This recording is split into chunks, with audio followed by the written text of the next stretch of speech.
L'armée de Hitler combattait encore, mais elle ne luttait plus pour la victoire. Chaque ordre était exécuté par devoir, non par espoir. Les lignes se rétrécissaient, les fronts s'effondraient, et la discipline était la seule chose qui maintenait debout une force épuisée.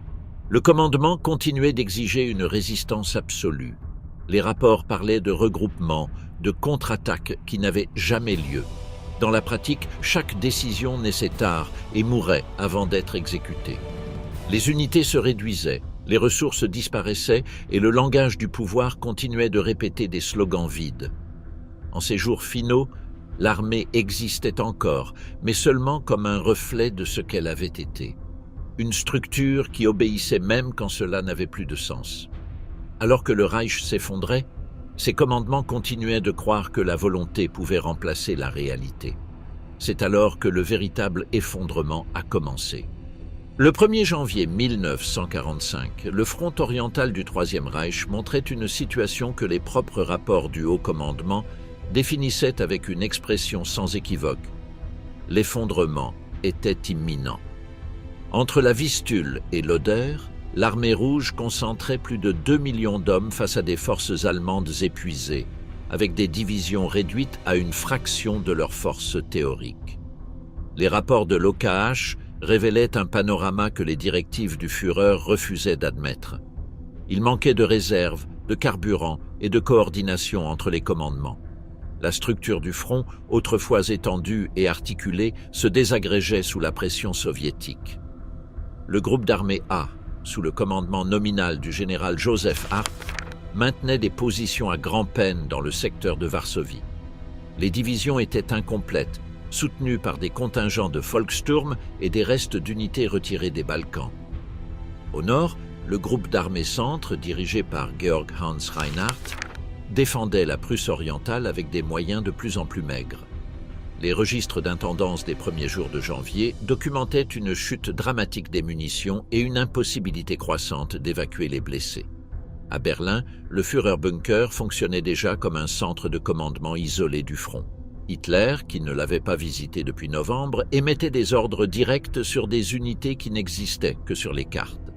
Le 9 janvier, il dicta la directive numéro 11 pour l'Est, ordonnant de maintenir toutes les positions à tout prix. Le chef d'état-major général, Heinz Guderian, avertit que la ligne de la Vistule ne pouvait pas être maintenue.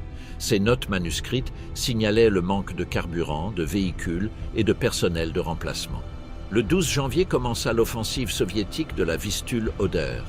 En à peine 2 jours, les forces de Zhukov et Koniev brisèrent le front à plusieurs endroits, notamment près de Baranov et Sandomierz. Les divisions allemandes, affaiblies par le manque de ressources, se dissolvèrent sur le terrain.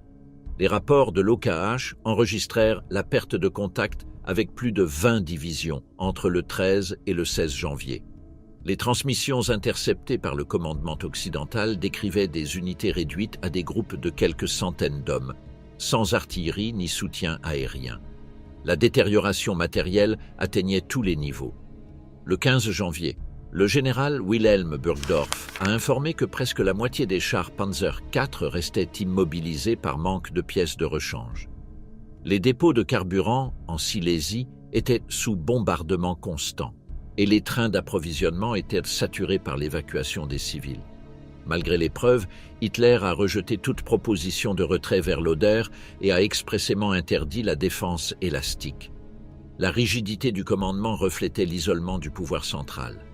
Keitel et Jodl, à la tête de l'Oberkommando der Wehrmacht, transmettaient sans altération les ordres du Führer. Lors des réunions des 17 et 18 janvier, Guderian insista pour replier les forces afin de protéger Berlin et la Silésie, mais Hitler refusa. Sa consigne, répétée dans les communiqués du jour, fut que l'ennemi devait être arrêté à la Vistule, ou ne serait jamais arrêté.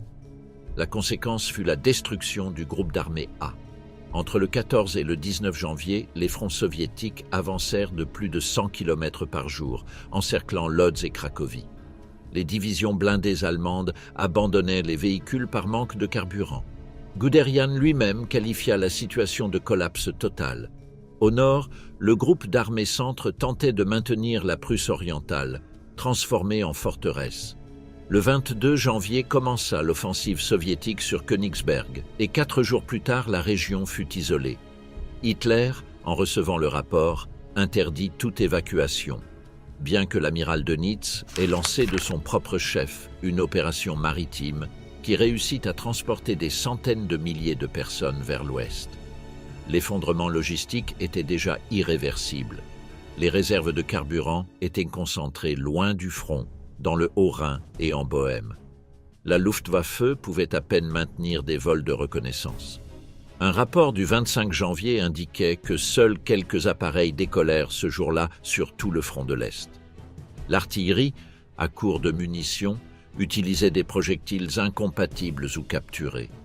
Les divisions d'infanterie opéraient sans communication stable ni transport suffisant. La ligne de l'Oder était la dernière position défensive possible, mais les ordres de maintenir la Vistule empêchèrent de la préparer. Lorsque certaines unités commencèrent à se retirer spontanément, elles furent interceptées par des patrouilles des SS ou par la Feldgendarmerie. Les registres du 20 janvier documentent des exécutions sommaires d'officiers accusés d'abandonner leur poste. Depuis la fin de l'année précédente, les tribunaux volants créés par Himmler avaient été autorisés à appliquer des sentences immédiates. La conséquence fut la désintégration de la cohésion interne de l'armée. Le 25 janvier, Hitler a émis la directive numéro 12, déclarant Berlin forteresse suprême du Reich et ordonnant sa préparation pour le combat urbain, bien que la capitale se trouvât encore loin du front. La mesure symbolisait la perte de toute vision opérationnelle. Guderian lui-même a noté ce jour-là que le Führer prétendait diriger des armées qui n'existaient plus. Les rapports des derniers jours de janvier montraient des chiffres qui illustraient l'effondrement. Plus d'un demi-million de pertes en 3 semaines, pertes de milliers de véhicules blindés et rupture des communications avec toutes les unités à l'est de l'Oder. Les forces soviétiques avaient avancé de plus de 300 km. Le 31 janvier, les avant-gardes du premier front biélorusse atteignirent la rive occidentale de l'Oder, en face de Küstrin, à peu de distance de Berlin. À l'intérieur du commandement allemand, la différence entre les rapports réels et ceux qui étaient remis à Hitler devint abyssale. Keitel et Jodl rédigèrent des versions parallèles des comptes rendus, remplaçant des termes comme retrait par des expressions euphémiques. Les documents conservés montrent cette duplication croissante, un langage d'optimisme formel face à la preuve de l'effondrement. Le 30 janvier, lors de l'anniversaire de son arrivée au pouvoir, Hitler prononça un discours radiodiffusé depuis la chancellerie, écrit par Goebbels, dans lequel il affirmait que l'esprit du front oriental restait intact. Pendant ce temps, les forces soviétiques occupaient Lodz et avançaient à travers la Prusse occidentale. La distance entre la rhétorique officielle et la réalité était totale. À la fin du mois, l'armée allemande avait perdu toute capacité de manœuvre. Les dernières réserves blindées étaient concentrées autour de Berlin et de Silésie. Le maréchal Ferdinand Schörner, à la tête du groupe d'armée centre, maintenait une discipline implacable, ordonnant des exécutions d'officiers pour retraite non autorisée. Les communications radio étaient irrégulières, les liaisons avec les commandements intermédiaires se rompaient continuellement et la coordination entre les corps d'armée était déjà inexistante. La Wehrmacht avait cessé de fonctionner comme une structure unifiée. Les formations isolées combattaient par initiative locale, sans soutien mutuel ni contrôle central. Le 31 janvier, l'état-major a informé que l'armée rouge avait traversé l'Oder en plusieurs points, établissant des têtes de pont devant lesquelles les défenses allemandes manquaient de fortifications et de matériel de génie. Dans de nombreux secteurs, les soldats creusaient des tranchées avec des outils civils. L'effondrement moral accompagnait le matériel. Les ordres exigeaient une résistance sans condition, mais les unités se dissolvaient durant les retraites nocturnes. Les compagnies disparaissaient sans laisser de traces, les soldats se rendaient ou se dispersaient. Les SS envoyaient des détachements punitifs pour imposer la discipline par des exécutions publiques. Dans cette ambiance, le commandement perdit toute capacité de direction effective. En dépit des preuves, Hitler croyait encore possible une contre-offensive. Lors d'une réunion avec Keitel et Jodl, il a ordonné de concentrer des forces dans le secteur de Küstrin pour un coup de tenaille contre le flanc soviétique. Guderian a expliqué qu'il n'y avait même pas de carburant pour déplacer les chars. L'ordre a été transmis, mais aucun mouvement n'a été exécuté. Le système militaire du Reich s'était réduit à une structure administrative qui produisait des ordres sans effet. L'OKW transmettait des directives que personne ne pouvait respecter. L'OKH manquait de contrôle sur ses formations. Les communications avec le front étaient en fragmentaire. Les rapports arrivaient avec des jours de retard ou n'arrivaient pas du tout. La machine bureaucratique continuait de fonctionner comme si le front existait, bien que sur le terrain, il ne restait que des restes dispersés de troupes épuisées. Entre le 1er février et le 31 mars 1945, le front oriental du Troisième Reich a opéré sous un principe rigide. Maintenir chaque position, même lorsque sa défense signifiait la destruction complète des unités. Les ordres émanant de l'Oberkommando der Wehrmacht et de l'Oberkommando des Heer ont restreint l'initiative des commandements subordonnés. La manœuvre, base traditionnelle de la tactique allemande, a été remplacée par l'immobilité. Le mot d'ordre de rester sur le terrain imposé depuis le sommet a transformé le front en une succession de positions isolées, vulnérables à la pénétration et à l'encerclement. En Poméranie, le dispositif allemand s'appuyait sur la Pommernstellung, une ligne incomplète avec des fortifications non terminées et des dépôts logistiques dispersés. La 3e armée Panzer, rattachée au groupe d'armées de la Vistule nouvellement formé, devait couvrir le couloir entre la Baltique et la vallée de l'Oder pour éviter un encerclement par le nord. À la mi-février, les ordres réitéraient l'interdiction de céder du terrain, même face à des percées latérales évidentes. Les unités de reconnaissance rapportèrent des concentrations blindées soviétiques sur des routes secondaires, mais les commandants locaux n'étaient pas autorisés à reculer. Entre le 10 et le 12 février, plusieurs brigades allemandes restaient en angle par rapport aux voisines, avec des flancs exposés. La séquence qui se répétait le long du front était constante.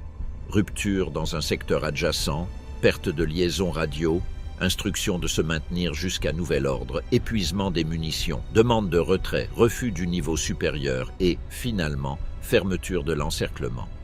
En moins de 2 jours, des positions qui auraient pu se replier de manière ordonnée devenaient des poches sans issue. Un exemple s'est produit sur le promontoire à l'ouest de Köslin. Une division d'infanterie a reçu le 14 février l'ordre de rester en position, malgré que l'ennemi avait pénétré par le sud. Le commandant a demandé de raccourcir la ligne pour s'appuyer sur des cours d'eau, mais le commandement du corps a refusé le mouvement, invoquant la nécessité de gagner du temps. Les renforts promis ne sont jamais arrivés. En 2 jours, la division fut encerclée. La tentative nocturne de percer l'encerclement a échoué par manque de carburant et en raison du contrôle de feu soviétique sur les routes. En 48 heures, l'unité a disparu des registres opérationnels. Ses restes ont été regroupés en formations plus petites. En Silésie, le groupe d'armées centre, soumis à une direction tout aussi rigide, a résisté aux attaques soviétiques en Haute et Basse Silésie sans appliquer de manœuvres de repli échelonnées. L'objectif était de préserver les accès industriels et les communications latérales, mais la corrélation des forces était intenable.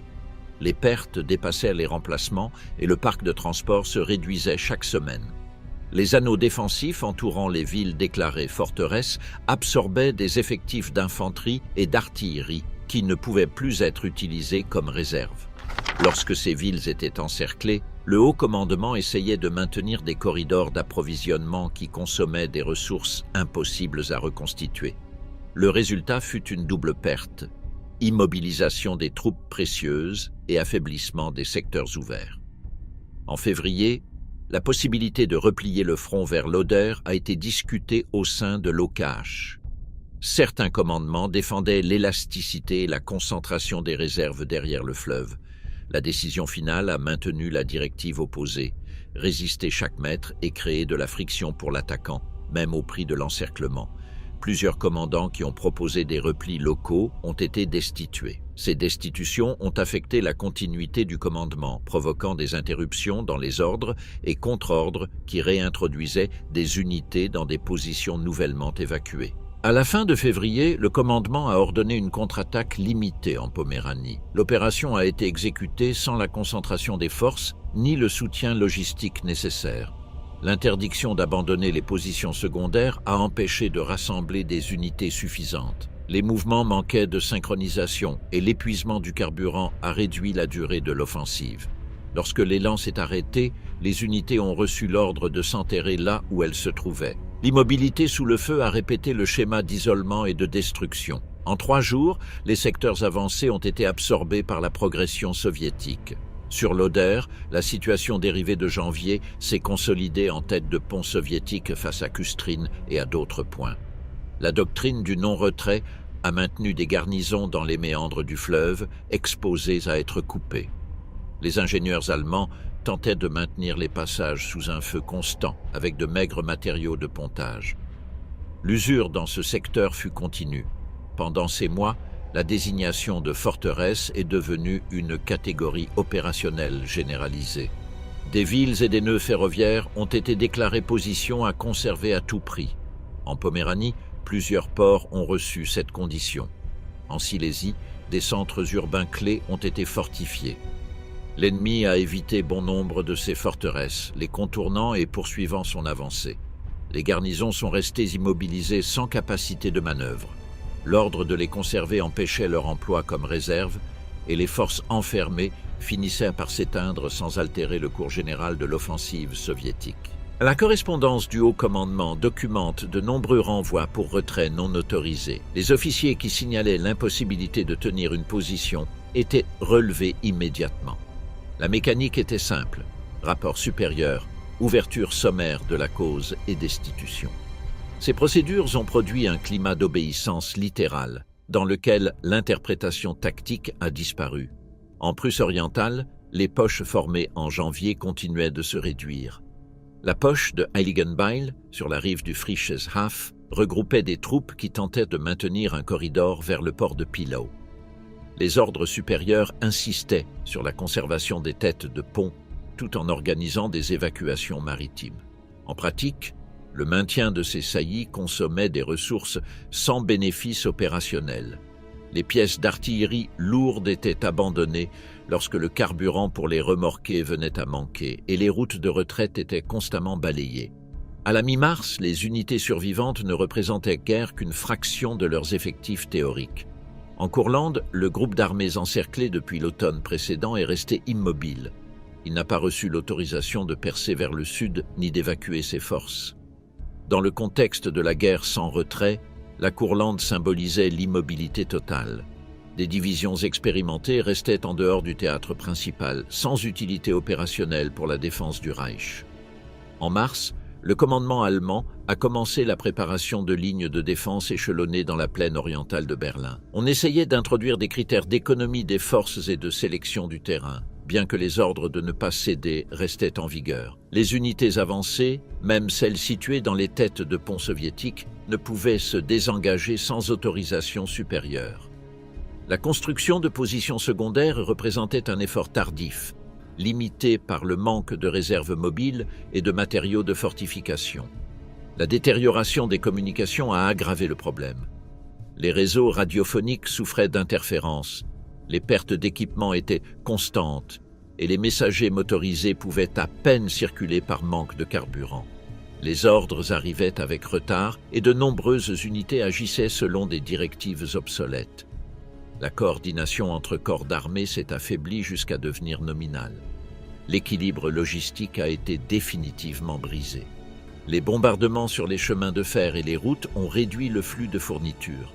La priorité donnée aux munitions et au carburant ne suffisait pas à soutenir la consommation minimale.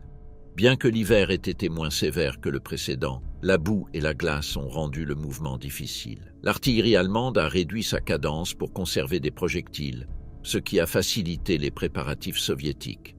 Dans la deuxième moitié de mars, l'offensive soviétique sur la Poméranie orientale avança vers Danzig et Gdynia. Les ordres de tenir les forteresses générèrent un front irrégulier, avec des noyaux urbains fortifiés et de larges secteurs ruraux sans défense solide. L'ennemi concentra ses attaques sur les zones faibles, évitant les points les plus résistants jusqu'à ce qu'ils soient isolés. Les tentatives d'ouvrir des corridors terrestres vers les ports furent tardives et manquèrent de moyens. Les garnisons, immobilisées par les ordres de permanence, furent condamnées à l'encerclement. En Silésie, les anneaux défensifs formés autour des ponts et des accès sur l'Oder reproduisaient la même logique. Certains étaient bien construits et dotés d'artillerie coordonnée, d'autres improvisés avec des restes d'unités. Dans les deux cas, le manque de mobilité empêchait de tirer parti des succès partiels. Après avoir repoussé des attaques, les troupes ne pouvaient pas se retirer vers des lignes successives, faute d'autorisation. Tout au long de mars, le même cycle se répétait. Défense en position, épuisement des munitions, réduction des effectifs, perte de liaison et encerclement final. Les remplacements couvraient à peine une partie des pertes, et les recrues qui arrivaient s'intégraient dans des formations désorganisées. La capacité d'initiative s'est éteinte. Le maintien par ordre supérieur a remplacé le jugement des commandements locaux. L'adversaire, libre d'ajuster son rythme, a maintenu la pression sans interruption. Les réserves nominales étaient des formations incomplètes, des restes de division, des bataillons d'entraînement ou des groupements improvisés sans transport ni artillerie. Il n'existait pas de force capable d'exécuter des contre-attaques coordonnées. Dans le secteur de l'Oder, on a tenté d'effectuer de petites corrections tactiques en repliant légèrement certains secteurs pour améliorer les champs de tir. Ces manœuvres locales représentaient un changement d'approche limité, destiné à gagner du temps plutôt qu'à reprendre l'initiative. Les effets étaient rares. Les têtes de pont soviétiques se sont consolidées et les tentatives allemandes de les réduire ont échoué par manque de concentration et de soutien. En Prusse orientale et en Poméranie, les contractions finales du dispositif ont confirmé la perte de contrôle. L'évacuation maritime a continué, mais la capacité de transport était insuffisante. Dans les rapports de fin mars, plusieurs divisions existaient uniquement comme désignations administratives, intégrées dans des groupements de la taille d'un bataillon. À la fin de mars 1945, la politique de non-retrait avait laissé un front rigide, percé par de multiples pénétrations devenues des encerclements successifs.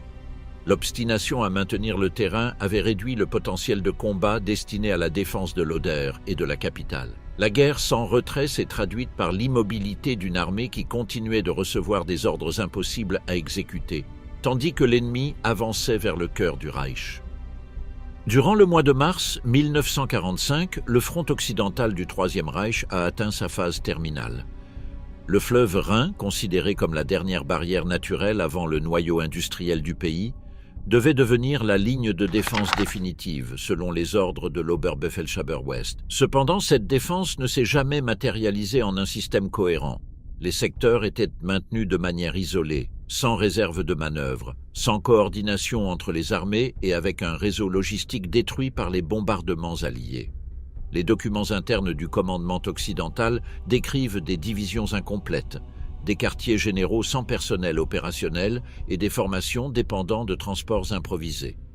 Au début du mois de mars, le commandement suprême à l'ouest passa au maréchal Albert Kesselring, qui remplaça Gerd von Rundstedt le 10 de ce mois par décision directe de Hitler. Kesselring, fort de son expérience dans la défense de l'Italie, reçut la tâche de maintenir le Rhin à tout prix et de protéger le bassin de la Ruhr. La directive du 11 mars formulait cet ordre en termes absolus. Aucun repli, aucune évacuation. Les circonstances matérielles contredisaient cette consigne. Les divisions manquaient de carburant, les véhicules étaient immobilisés et l'artillerie se trouvait réduite par les pertes et par le transfert de pièces vers le front oriental. Le 7 mars, la 9e division blindée américaine a trouvé intact le pont Ludendorff à Remagen. La charge explosive destinée à sa démolition n'a pas été activée à temps. En quelques heures, les premiers bataillons alliés ont traversé la rive orientale du Rhin. Le commandement allemand local, rattaché à la 5e armée Panzer, a signalé l'incident avec retard. Lorsque la nouvelle est parvenue à l'OKW, Hitler a réagi en ordonnant des exécutions immédiates parmi les responsables et a destitué les commandements du secteur.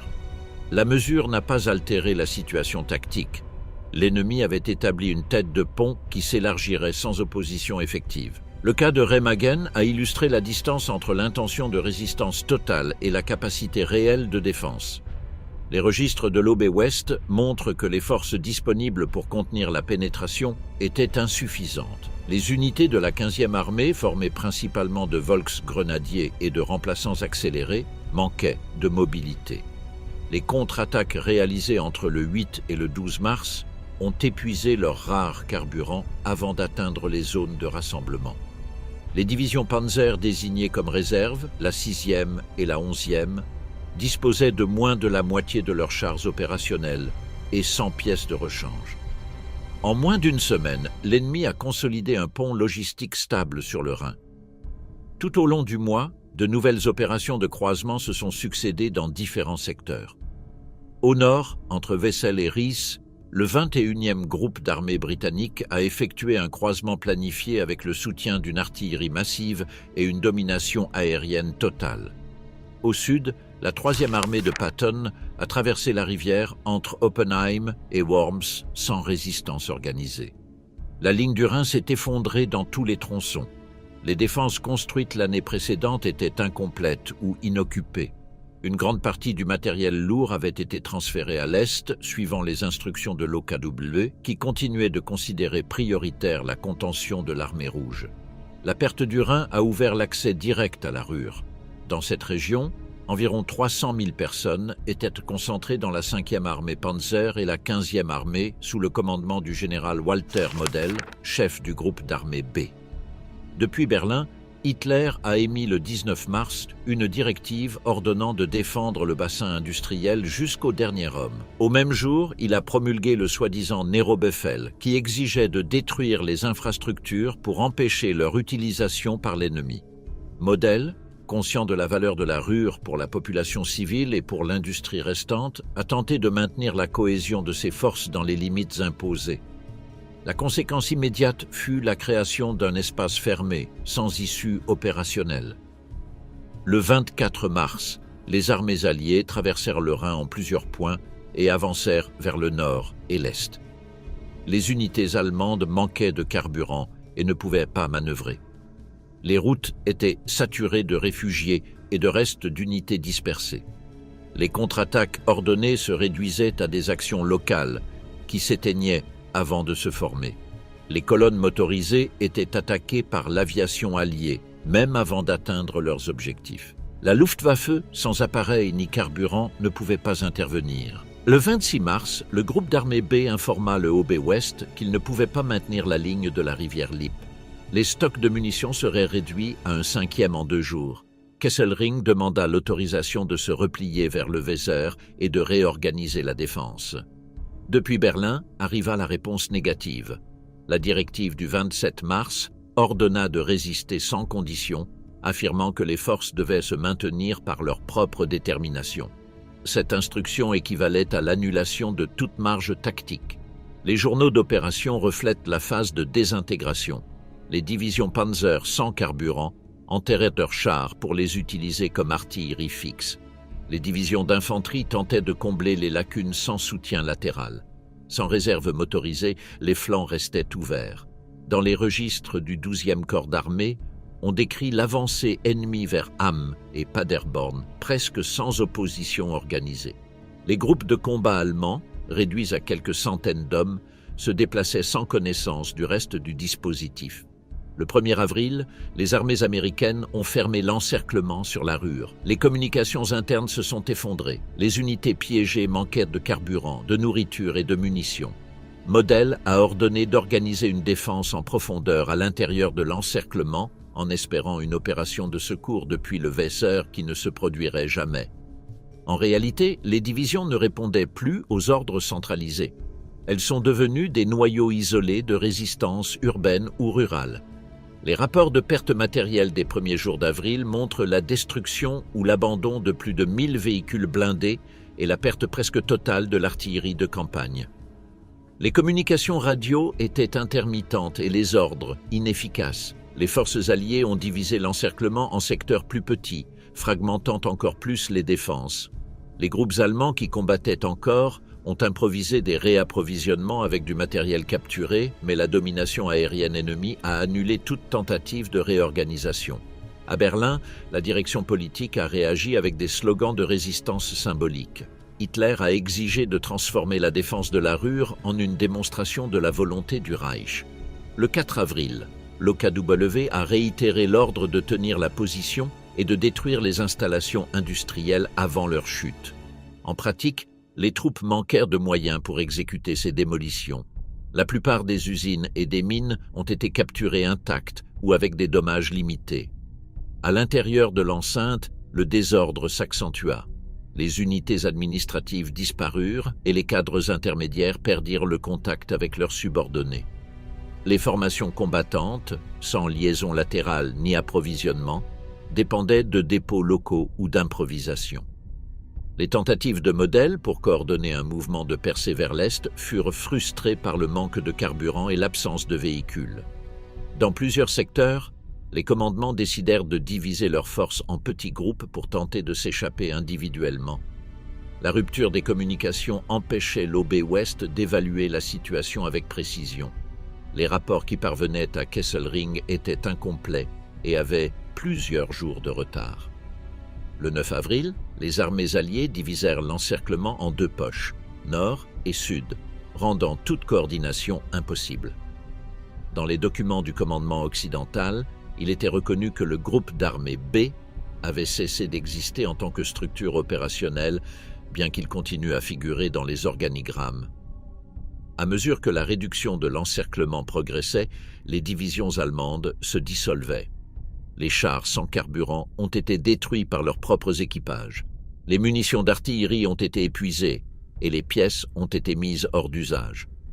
Les tentatives de concentration pour une percée nocturne ont échoué par manque de coordination et à cause du contrôle aérien total de l'ennemi. Les rapports alliés enregistrent des redditions massives. Les prisonniers, dans de nombreux cas, se rendaient en groupes entiers sans avoir combattu. Entre le 1er et le 15 avril, les captures ont dépassé les 300 000 personnes, y compris des unités complètes d'infanterie et de blindés. Les troupes rendues étaient en grande partie des formations de remplacement, mais parmi les prisonniers se trouvaient aussi des officiers et sous-officiers vétérans. Les camps de prisonniers improvisés sur la rive occidentale du Rhin montraient l'ampleur de l'effondrement. Une armée détruite non pas tant par la bataille que par la perte de cohésion et de moyens. Après la chute de la Ruhr, la structure de l'OB-Ouest était déjà dépourvue de sens opérationnel. Kesselring a tenté d'établir une ligne défensive sur le Weser et le Harz, mais les forces restantes dépassaient à peine quelques milliers d'hommes dispersés. Les rapports de la mi-avril décrivent des divisions réduites à des centaines de combattants, sans artillerie ni transport. Les ordres de constituer une nouvelle ligne étaient nominaux. Les troupes se repliaient simplement, tandis que l'ennemi avançait sans résistance sérieuse. La défense du Rhin avait échoué à tous les niveaux. Le commandement central s'accrochait à la rhétorique de la résistance totale, tandis que les réalités sur le terrain montraient un front dissous. La doctrine de non-retrait, appliquée aussi à l'ouest, produisait le même effet que sur le front oriental. Secteurs immobiles, encerclements successifs et perte totale de capacité de manœuvre. Dans les rapports du 15 avril, l'OB-Ouest décrivait la situation comme un ensemble de foyers isolés, sans continuité ni commandement central, une structure militaire réduite à des fragments qui portaient encore des noms d'armées, mais qui en réalité avaient cessé d'exister. Entre février et avril 1945, la conduite de la guerre à l'intérieur du Reich a adopté une structure coercitive qui a remplacé la manœuvre par l'obligation. Le système résultant a intégré l'Oberkommando der Wehrmacht avec des organes des SS et du parti, dotés de l'autorité pour imposer la résistance totale par le biais d'ordres disciplinaires, de tribunaux sommaires et de contrôle politique. Cette architecture fonctionnait sur deux niveaux. Au niveau supérieur, la direction stratégique maintenait l'interdiction des retraites et la défense des positions déclarées forteresses. Au niveau inférieur, un réseau de commissaires et de forces de sécurité garantissait l'exécution immédiate des ordres par le biais de sanctions exemplaires. Les directives de résistance totale, réitérées depuis l'OKW, définissaient qu'aucun commandant ne pouvait céder de terrain sans autorisation expresse, que toute position désignée comme forteresse devait être conservée et que tout repli non approuvé constituait un délit militaire. La transmission de ces ordres était effectuée par les structures du parti, les SS et les districts militaires, créant un circuit dans lequel l'obéissance avait un caractère pénal. Parallèlement, la figure du commissaire ou plénipotentiaire de défense du Reich a été formalisée, avec des attributions sur des régions entières. Ces commissaires, dépendant de la direction suprême, coordonnait les ressources civiles, le Volkssturm et les unités régulières, avec autorité sur les commandements militaires et politiques locaux. Sa fonction s'étendait à 3 domaines: défense locale, contrôle des mouvements et discipline. Dans le premier, ils organisaient et supervisaient la mobilisation du Volkssturm, assurant sa permanence au point désigné. Dans le second, ils contrôlaient le transit, bloquaient les routes et les nœuds ferroviaires et empêchaient les reculs non autorisés. Dans le troisième, ils appliquaient des sanctions immédiates pour désobéissance ou abandon de position, par des tribunaux de campagne ou l'intervention directe des SS. Ce chevauchement d'attributions créait une double ligne de commandement dans chaque district, une militaire, dépendant de la Wehrmacht, et une autre coercitive, liée au parti et aux SS, soutenue par l'OKW en ce qui concerne la validité juridique des mesures disciplinaires. Les commissaires s'appuyaient sur une structure duale.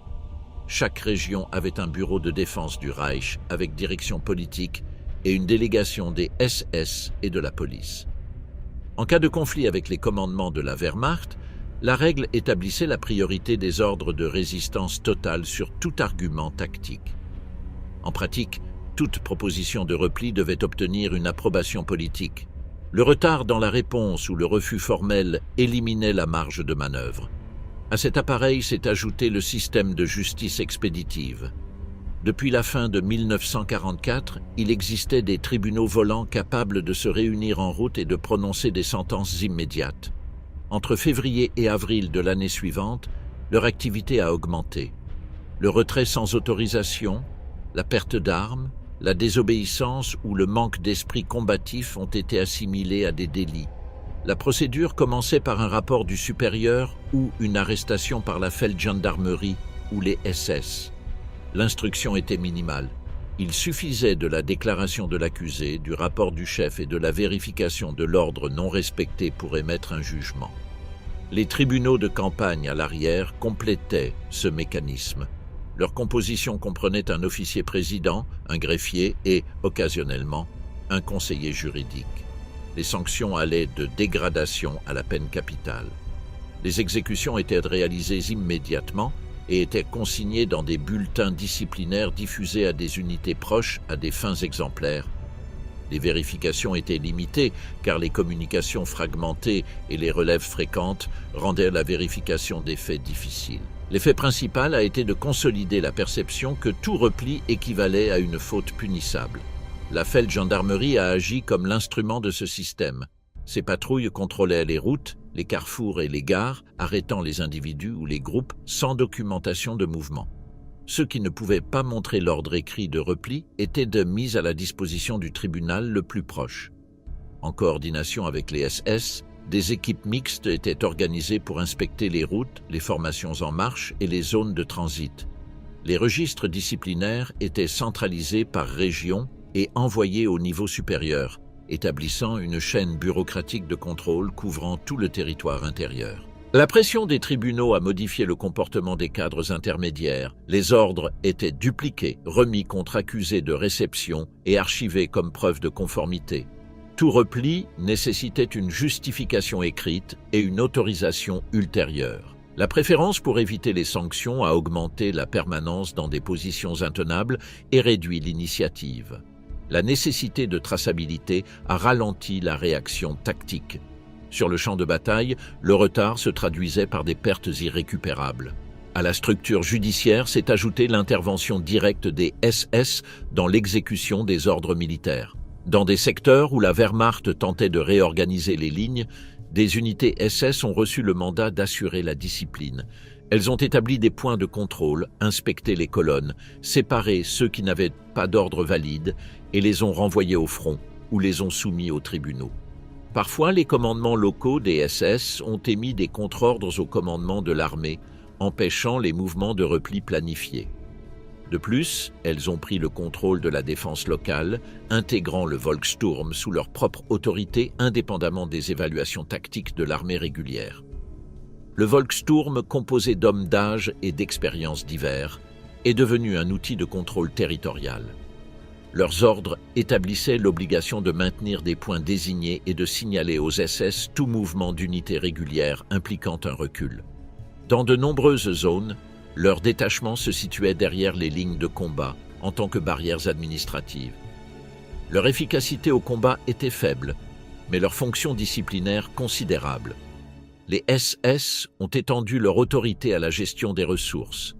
Ils pouvaient réquisitionner des véhicules, du carburant et des équipements de communication pour des tâches de contrôle. Ces réquisitions interféraient avec la logistique militaire, réduisant la mobilité des unités opérationnelles. La priorité accordée aux patrouilles et aux commissaires sur les besoins tactiques provoquait des cas où les forces destinées aux contre-attaques manquaient de carburant parce qu'il avait été réaffecté à des missions de blocage.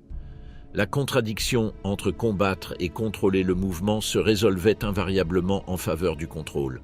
Le double commandement a été institutionnalisé. Dans chaque district militaire, le commandement du Wehrkreis gérait les remplacements et les dépôts, tandis que le commandement SS et le bureau du commissaire régional garantissaient l'application des directives de résistance. Si un commandant de division voulait se replier pour raccourcir sa ligne, il devait obtenir une approbation politique, ce qui retardait l'action. Dans de nombreux cas, l'absence de réponse a annulé l'opportunité tactique. Les circulaires disciplinaires de février et mars ont énuméré les conduites sanctionnables et leurs peines.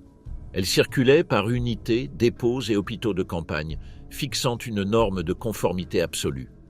Les sanctions étaient graduées en 3 niveaux: dégradation, travail pénal ou exécution. Les unités de punition étaient employées dans des tâches à haut risque telles que le déminage ou la défense avancée. L'existence de ce cadre juridique a engendré un environnement où l'obéissance littérale se substituait au jugement militaire. Le système a affecté directement les commandements de compagnie et de bataillon. Craignant des sanctions, il demandait des instructions écrites pour toute décision. La multiplication des consultations a ralenti la réaction. Les communications saturées et la perte de liens ont aggravé l'incertitude. Parfois, les commandements se trouvaient dans un vide d'autorité, sans confirmation d'ordre, mais tout de même soumis à une responsabilité pénale. La militarisation s'est étendue à l'administration civile. Les bourgmestres et les chefs locaux devaient collaborer au recrutement du Volkssturm, fournir un logement aux patrouilles et signaler les absences. Dans plusieurs régions, il leur était confié d'organiser des points de résistance avec un personnel mixte, assumant la responsabilité directe de leur entretien. Ce réseau de commandements et de commissaires a transformé l'intérieur du pays en un maillage de positions rigides qui rendait difficile toute manœuvre générale. Les tensions avec la Wehrmacht étaient constantes. Lorsqu'un commandant essayait de regrouper des forces en retirant des garnisons locales, il avait besoin de l'autorisation de l'autorité politique. Le refus de libérer ces garnisons réduisait la capacité de concentration et laissait de larges secteurs défendus par du personnel sans mobilité. En conséquence, les pénétrations ennemies rencontraient peu de résistance organisée. Le contrôle coercitif a atteint les communications et le transport. Les commissaires et les états-majors SS ont installé des radios prioritaires, capables d'intercepter des messages et d'émettre des alertes sur des mouvements non autorisés. Dans les gares et les passages à niveau, les ordres de marche et les cachets de destination étaient vérifiés. Le passage sans documentation entraînait des arrestations. Les trains de munitions et de ravitaillement étaient inspectés pour confirmer leur destination vers des positions considérées essentielles. Ce contrôle a absorbé des moyens logistiques et réduit la flexibilité opérationnelle. Dans les aérodromes, les autorités politiques ont étendu leur contrôle sur les vols de liaison et de transport. Une partie de l'aviation restante a été destinée à des missions administratives, réduisant ainsi la capacité de reconnaissance. Les réseaux de communication terrestre, saturés par des rapports disciplinaires, ont perdu en efficacité. Un ordre de repli local devait traverser de multiples bureaux avant d'être exécuté, ce qui transformait la réaction tactique en un processus administratif. La réglementation d'exception a élargi sa portée au cours de ces mois. Tout retrait était considéré comme un préjudice global, interdit, sauf autorisation supérieure. Cette conception déplaçait le critère de succès du résultat opérationnel à la conformité formelle. Un commandant qui maintenait sa position jusqu'à l'épuisement respectait la norme. Celui qui la préservait en reculant sans ordre était en faute. Les manuels de discipline distribués en mars insistaient sur l'obéissance sans interprétation. L'analyse locale a été déclarée irrélevante face à l'instruction supérieure. L'impact opérationnel de ce système était mesurable. En cohésion, il maintenait les unités en position jusqu'à leur destruction complète, augmentant les pertes sans modifier le cours général.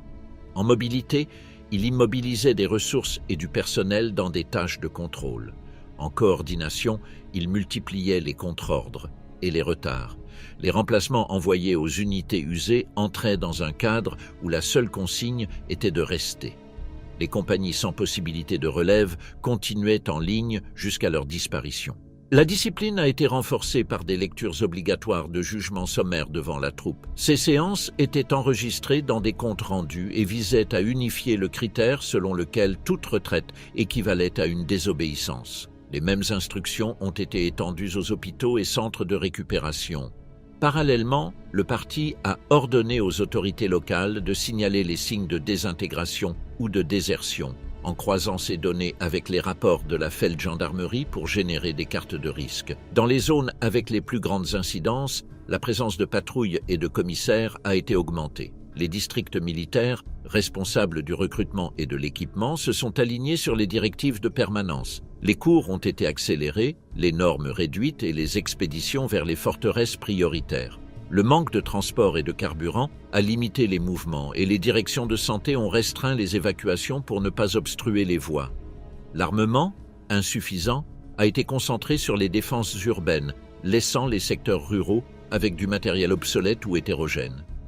Le manque de radio et de batterie a obligé à utiliser des messagers, avec le retard consécutif dans les ordres.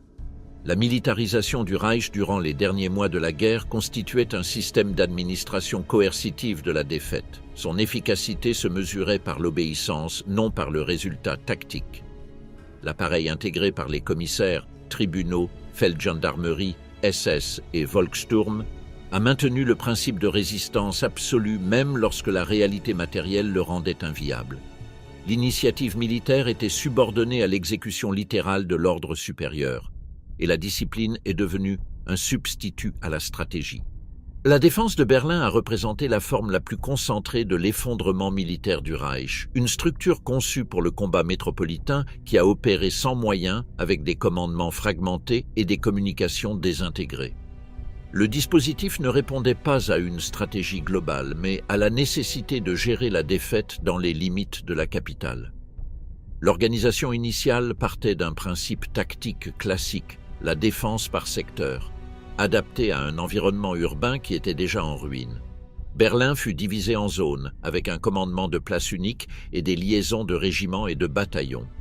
Sous cette structure se mêlaient des restes de la Wehrmacht, des unités SS, police, Volkssturm et des contingents étrangers provenant de fronts désorganisés.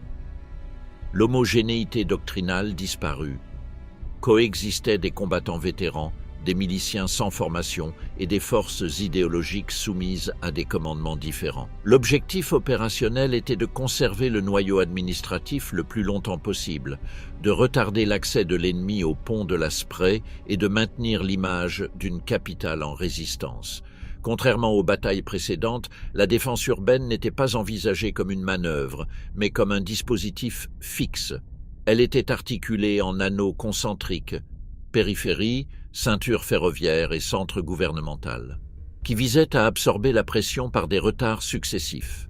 Les ingénieurs improvisaient des obstacles avec des tramways renversés, des débris et des fossés anti-chars, mais la densité des tirs ennemis réduisait la valeur tactique de ces lignes.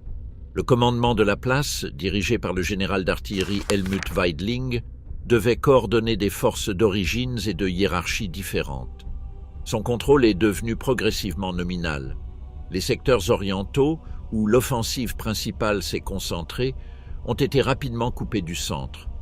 Les liaisons téléphoniques se sont effondrées et les radios étaient insuffisantes. Les ordres étaient transmis par des messagers soumis à un feu constant. Les décisions arrivaient tard ou se contredisaient.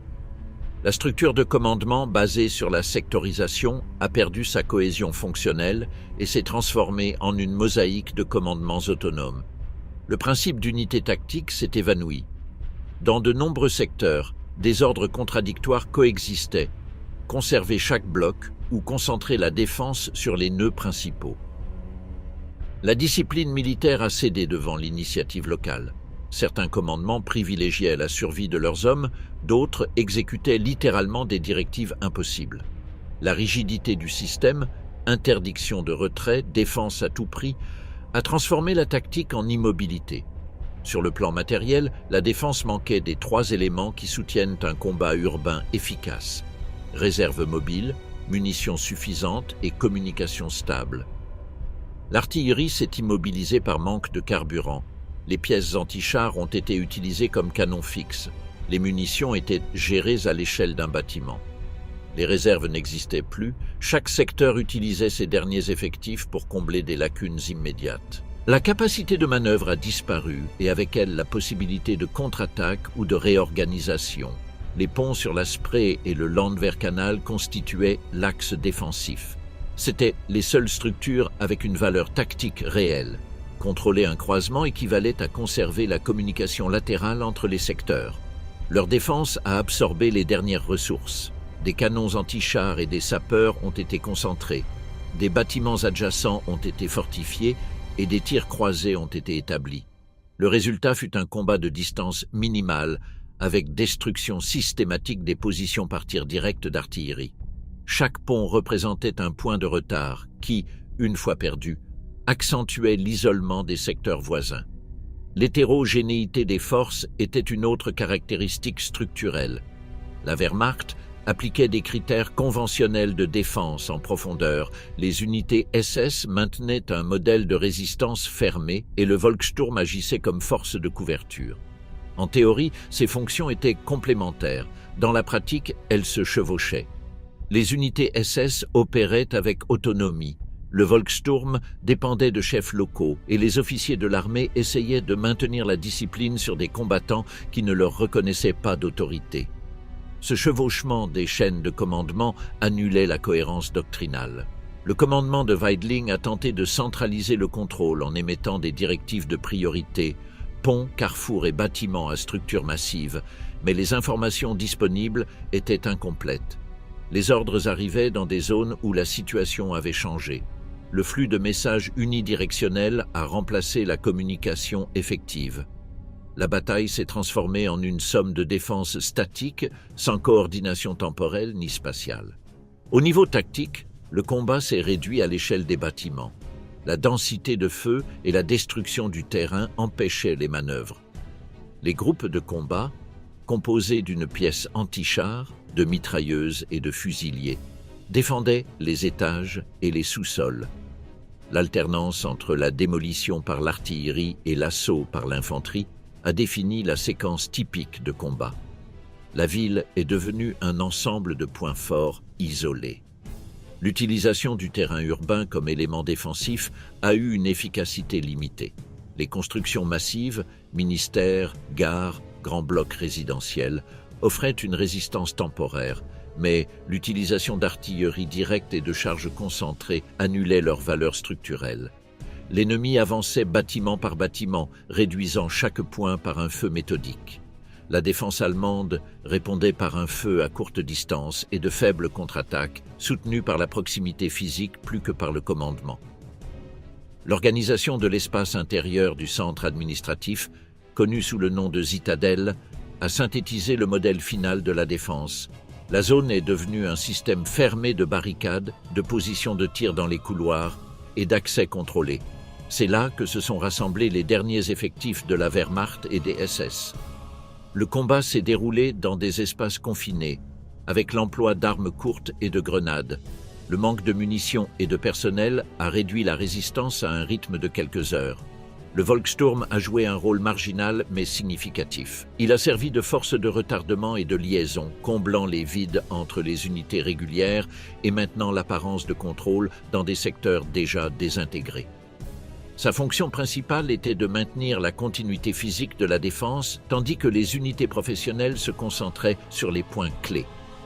Du point de vue opérationnel, la défense de Berlin n'a pas été une bataille classique, mais un processus d'épuisement. Sa dynamique reposait sur 3 mécanismes: fragmentation territoriale, isolement progressif et substitution de la manœuvre par la persistance. La planification initiale est restée uniquement dans les documents. Sur le terrain, c'est l'improvisation qui a prévalu. Entre la mi-avril et la fin avril 1945, la direction militaire allemande fut réduite au Führerbunker, un complexe souterrain transformé en centre de commandement isolé. De là, des ordres continuèrent d'être émis comme s'il existait des fronts cohérents, bien que les formations correspondantes eussent été détruites ou dispersées. Les informations opérationnelles arrivaient fragmentées, et les cartes de situation conservaient des symboles d'armée qui n'existaient que sur le papier. Le processus décisionnel suivait un schéma rigide. Le Führer dictait des instructions, le haut commandement des forces armées, OKW, les rédigeait, elles étaient enregistrées avec un numéro d'ordre et transmises. Le circuit était respecté formellement, mais sans contrôle sur le résultat. Les rapports de retour étaient partiels ou fictifs, et le leadership politique interprétait toute communication d'impossibilité comme de la désobéissance. Les conférences dans le bunker se tenaient chaque jour, avec Hitler à la tête d'une table de situation. Les officiers de liaison exposaient des rapports succincts qui omettaient les données négatives. La dynamique consistait à maintenir l'apparence d'un commandement fonctionnel. Les journaux de Keitel et Jodl décrivent des réunions où étaient discutés des détails administratifs, numérotation des ordres, dates et signatures, sans contenu opérationnel. Les ordres du 18 au 25 avril incluaient des contre-attaques de divisions qui n'existaient déjà plus. La distance entre la réalité militaire et la représentation officielle est devenue la norme. Les tableaux de situation montraient la 9e armée en mouvement alors qu'elle était encerclée à Albe et le groupe d'armée Vistule comme force offensive alors qu'il manquait de moyens. Le Führerbunker fonctionnait ainsi comme un bureau d'émission sans vérification, soutenu par l'inertie bureaucratique et la volonté de conserver une autorité formelle. À partir du 23 avril, la crise de confiance atteignit le sommet. Hermann Göring, chef nominal de la Luftwaffe, envoya depuis Obersalzberg un message chiffré invoquant la clause qui le désignait successeur en cas d'incapacité du Führer. Dans le bunker, le télégramme fut considéré comme une tentative de coup d'État. Goebbels et Bormann présentèrent le texte à Hitler qui ordonna sa destitution et son arrestation. Keitel signa la résolution. La Luftwaffe n'était plus une force opérationnelle, mais l'épisode révéla la rupture définitive des loyautés. Quelques jours après, un conflit similaire s'est produit avec Himmler. Depuis Lübeck, il a tenté de négocier avec les alliés occidentaux par l'intermédiaire d'émissaires suédois. Les discussions ont commencé vers le 21 avril et se sont intensifiées après le 25. Lorsque la nouvelle est arrivée au Führerbunker le 28, Hitler a réagi avec un nouvel ordre de destitution et d'arrestation. À ce moment-là, Himmler avait perdu le contrôle de ses unités, dispersées ou subordonnées au commandement de l'armée. La mesure avait une valeur symbolique. Le leadership central ne pouvait plus exécuter ses propres dispositions. Pendant cette même période, le ministère de la Propagande a continué à émettre des bulletins de guerre avec un langage identique à celui des mois précédents. On parlait de défense ferme et de contre-attaque réussie alors que la capitale était encerclée. Les transmissions se faisaient par routine. Les rédacteurs rédigeaient des communiqués, les présentateurs les lisaient et les stations les transmettaient jusqu'à ce que les lignes soient coupées. L'appareil informatif maintenait la liturgie d'un État encore opératif, tandis que sa structure matérielle disparaissait. À l'intérieur du bunker, le rythme de travail restait méthodique.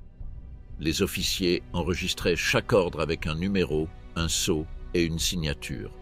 Les communications extérieures se réduisaient à des radios à ondes courtes et des messagers qui mettaient des heures ou même des jours à revenir.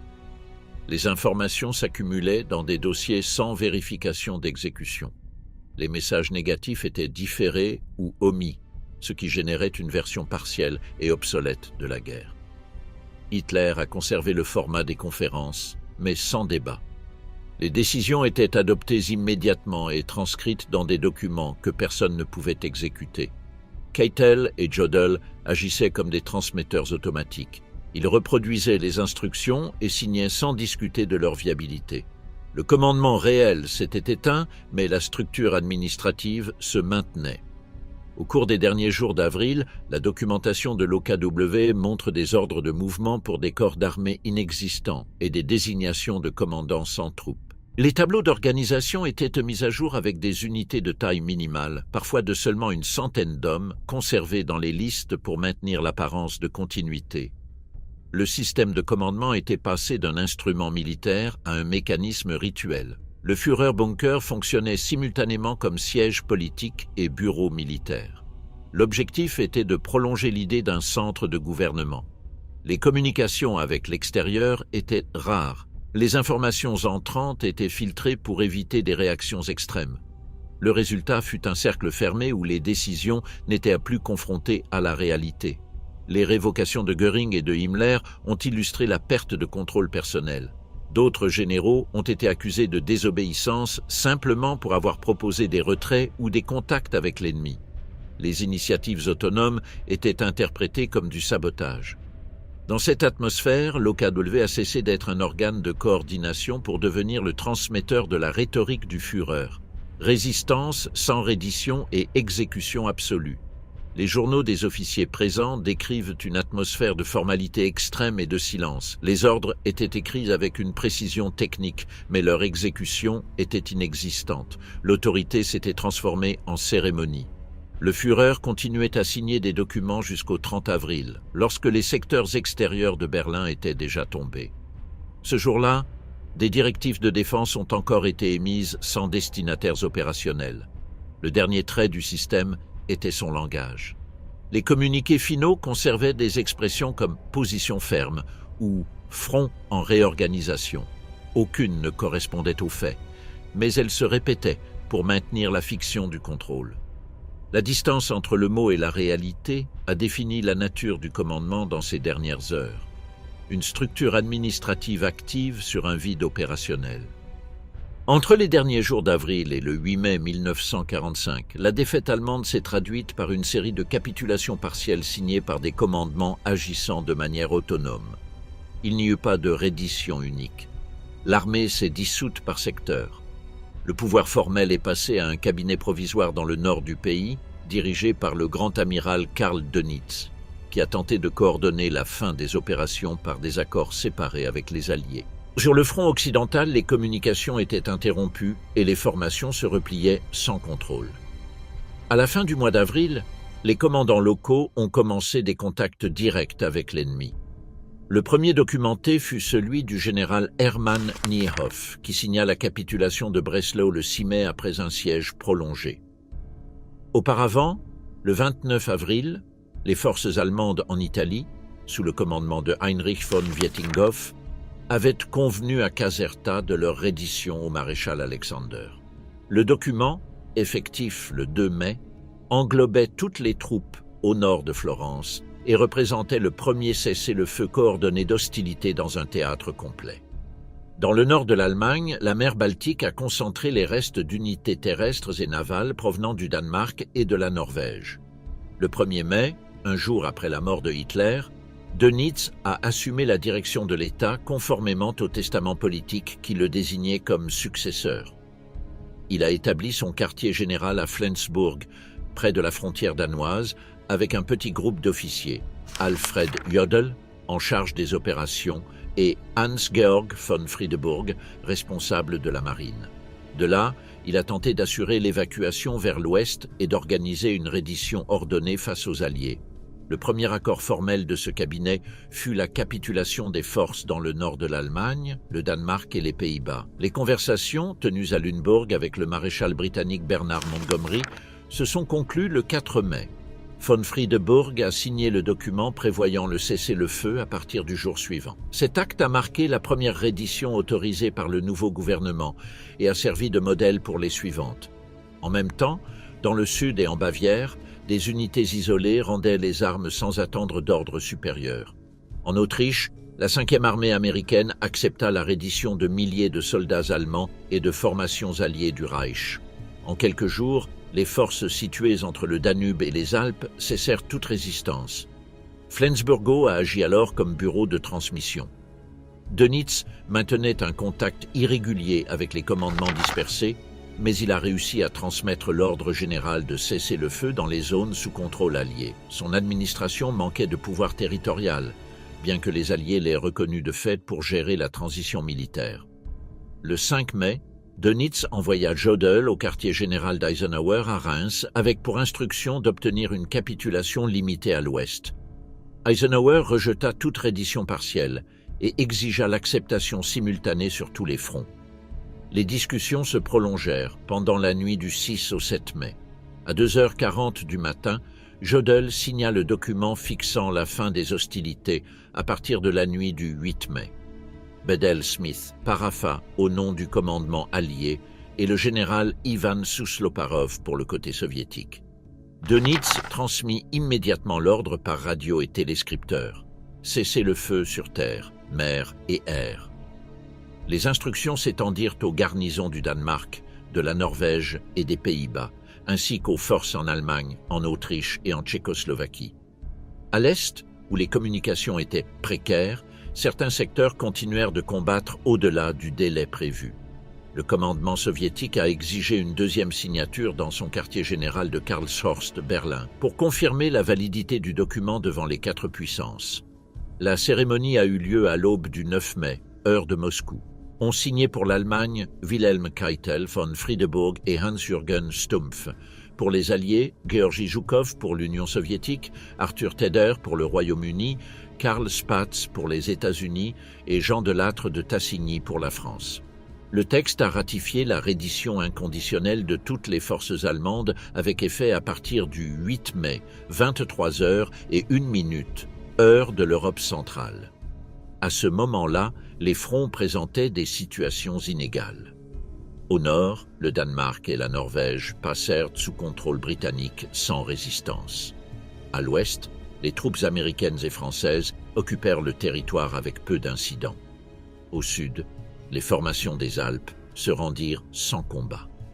À l'est, l'armée rouge continua des opérations de nettoyage en Bohême et dans les pays baltes jusqu'au 11 mai, lorsque les derniers affrontements cessèrent. Pendant le jour 8, les émetteurs allemands qui fonctionnaient encore ont diffusé l'ordre final de cessation des opérations. Le texte instruisait à tous les commandants de rester en position et attendre les forces d'occupation.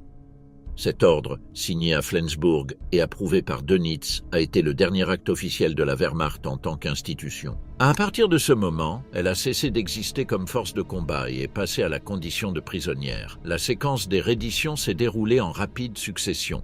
2 mai, Italie. 4, nord de l'Allemagne et Danemark. 5 et 6, Bavière et Autriche. 7, signature à Reims. 8, entrée en vigueur du cessez-le-feu. 9, ratification à Berlin. À partir du 8 mai, les Alliés ont pris le contrôle total des communications et des zones militaires. Les groupes de commandement allemands ont été instruits pour se concentrer dans des zones désignées et remettre les armes et le matériel. Au nord, la marine a transféré ses navires dans les ports britanniques et danois. À l'ouest, les unités terrestres se sont rendues en masse. Au sud, les troupes alpines ont été désarmées par les forces américaines. Le gouvernement de Flensburg n'a subsisté que 2 semaines de plus. Pendant ce temps, il a coordonné le rapatriement des prisonniers, la remise de matériel et les inventaires militaires requis par les Alliés. Le 23 mai, Dönitz et son cabinet ont été arrêtés par décision conjointe des puissances victorieuses. Avec leur détention, la dernière représentation administrative du Reich a cessé et la fiction d'un commandement national a été éteinte.